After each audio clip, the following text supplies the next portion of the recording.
ప్రస్తుతం ఈ నెలలో ఎన్ని జాబ్ అప్డేట్స్ వచ్చినాయో కదా. ఆర్ఆర్బి, రైల్వే, ఆర్బీఐ, జీడీఎస్ చాలానే ఉన్నాయి. మేమే కన్ఫ్యూజ్ అయ్యాం దేంట్లో పెట్టాలా అని చెప్పి. ఎట్టకేలకి మా హస్బెండ్ అయితే ఆర్బీఐలో పెట్టారు.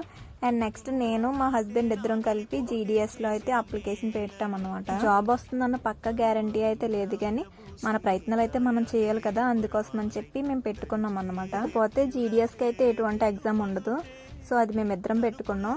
ఇక మా హస్బెండ్ పెట్టుకున్న ఆర్బీఐకి మాత్రం ఎగ్జామ్ ఉంది. చూడాలి ఎగ్జామ్ ఎలా రాస్తారనేది. ప్రస్తుతానికి అయితే ఏమీ చదవట్లేదు. సరే కానీ లాస్ట్ డేట్స్ అన్నీ వచ్చేస్తున్నాయి కదా, మీరు దేనికి అప్లై చేశారనేది కామెంట్ చేయండి. ఇప్పటి వరకు అప్లై చేయకపోతే కనుక వెంటనే నెట్ సెంటర్కి వెళ్ళి అప్లై చేసుకోండి. ఇకపోతే నేను ఇక్కడ వంకాయ కర్రీ చేస్తున్నాను అనమాట. చాలా సింపుల్గా ఉల్లిపాయ, పచ్చిమిర్చి బాగా మగ్గించేసుకుని దాంట్లో వంకాయ, టమాటో వేసుకుని బాగా ఫ్రై చేసుకోవాలనుక కొద్దిసేపు.